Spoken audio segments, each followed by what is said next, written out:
O rabino, o Rebbe Nachman de Breslin, ele ficou muito famoso porque falava da alegria, mas por um outro lado, ele saía para a floresta para quê? Para se comunicar com Deus. Então, antes da comunicação, ele ficava sozinho, ele e Deus, no mais absoluto silêncio. Ele ensina para gente que o silêncio é a forma de você escutar Deus.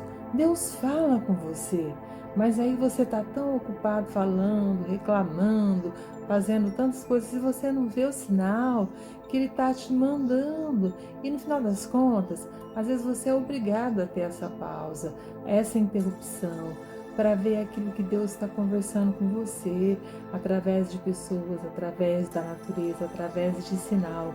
Então está aqui uma coisa que eu estou passando hoje para vocês, uma coisa muito especial. E não esqueça que no lado místico está valendo 65 mil jejuns de perdão através do jejum da fala. Veja só, é uma coisa maravilhosa, é uma coisa que está até ao alcance e você pode fazer.